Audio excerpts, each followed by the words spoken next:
Total circle of study में आप सभी का स्वागत है। भौतिकी के इस पाठ में हम समतल दर्पण से प्रकाश का परावर्तन को जानेंगे। तो आइए स्टार्ट करते हैं।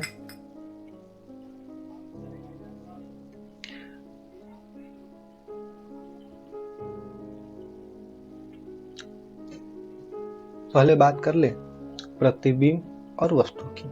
तो वस्तु क्या होता है? कोई चीज जो प्रकाश किरण को अवशोषित, संचारित या परावर्तित करता है वह वस्तु या उसे ऑब्जेक्ट कहा जाता है। जैसे कोई चीज हो गया ये। अब इस पर पड़ने वाली प्रकाश की किरण या तो इस वस्तु के द्वारा अवशोषित कर ली जाएगी या इस वस्तु द्वारा उस प्रकाश की किरण को संचारित कर दिया जाएगा।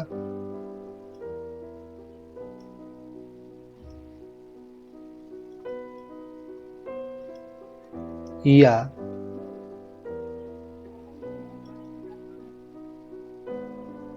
इस वस्तु द्वारा प्रकाश को परावर्तित कर दिया जाएगा।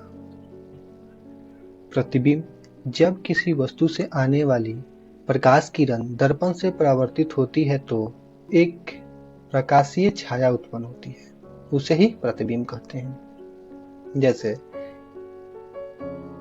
ये एक दर्पण हो गया। जब किसी ऑब्जेक्ट से इस पर प्रकाश आती है और ये प्रकाश जब हमारी आंखों तक आती है तो हमें इस ऑब्जेक्ट की या वस्तु की आईने में एक समान दिखाई देने वाली आकृति दिखाई देती है, जिसे प्रतिबिंब कहा जाता है।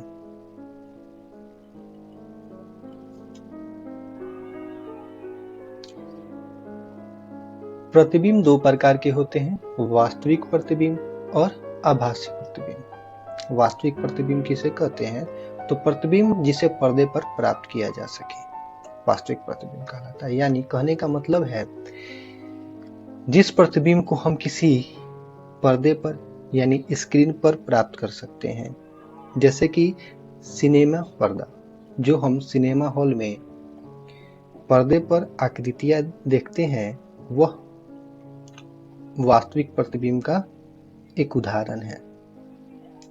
आभासी प्रतिबिंब, प्रतिबिंब जिसे पर्दे पर प्राप्त नहीं किया जा सके, आभासी प्रतिबिंब कहलाती है। और आभासी प्रतिबिंब को केवल हम दर्पण या तलोक में अवलोकन करके देख पाते हैं।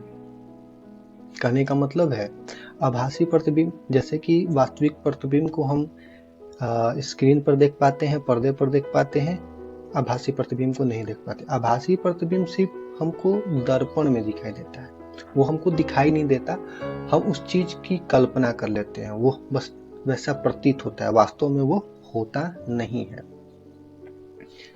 समतल दर्पण में चेहरे का प्रतिबिंब आभासी प्रतिबिंब का उदाहरण है। आभासी प्रतिबिंब को काल्पनिक या अवास्तविक प्रतिबिंब भी कहते हैं।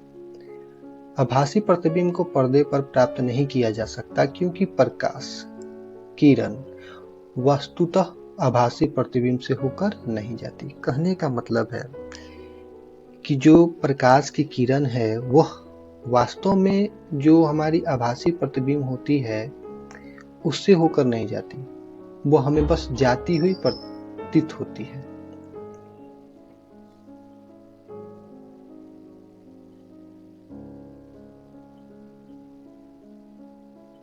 समतल दर्पण में बनने वाले प्रतिबिंब की स्थिति। समतल दर्पण में सदैव आभासी प्रतिबिंब बनता है।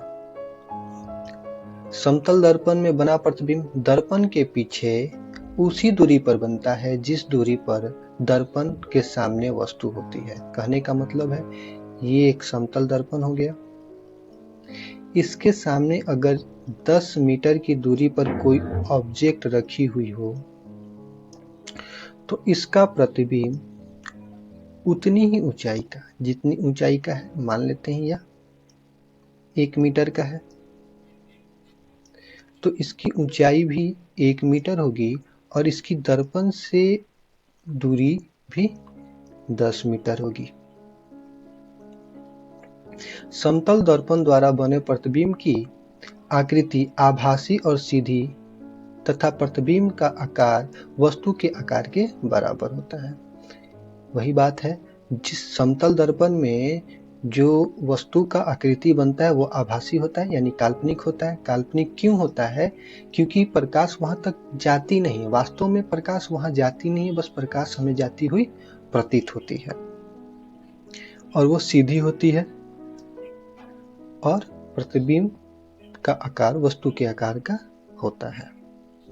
सर्व प्रतिलोमन, जब किसी वस्तु को समतल दर्पण के सामने रखा जाता है तो वस्तु का दायां पार्श्व प्रतिबिंब का बायां पार्श्व और वस्तु का बायां पार्श्व प्रतिबिंब का दायां पार्श्व प्रतीत होता है।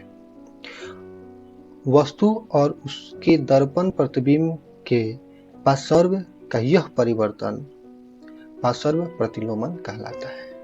कहने का मतलब है कि यह एक कोई दर्पण हो गया। अगर इस दर्पण के सामने ठीक कोई वस्तु रख देते हैं जो आर टाइप का है, मान लेते हैं, तो प्रतिबिंब में यह कुछ इस तरह का दिखाई पड़ेगा, यानी वस्तु का दायां प्रतिबिंब का बायां हो जाता है और वस्तु का बायां प्रतिबिंब का दायां हो जाता है। इसी को पार्श्व प्रतिलोमन कहा जाता है। समतल दर्पण में प्रतिबिंब का बनना। अब हम देखेंगे कि समतल दर्पण में प्रतिबिंब को बनाते समय किन किन बातों का ध्यान रखना पड़ता है। तो मान लेते हैं यह कोई समतल दर्पण हो गया। इसके सामने हमने कोई ऑब्जेक्ट रख दी, मान लेते हैं वो ऑब्जेक्ट हमारा ये है। तो इससे जब प्रकाश किरण दर्पण पे आएगी, कुछ इस तरह से प्रकाश किरण मान लेते हैं दर्पण पे आएगी और परावर्तन होने के बाद दर्पण से प्रकाश को परावर्तित हो जाने के बाद यह मान लीजिए ये किसी व्यक्ति की आंखों पर आती है, तो इस वस्तु का प्रतिबिंब हमें दर्पण के पीछे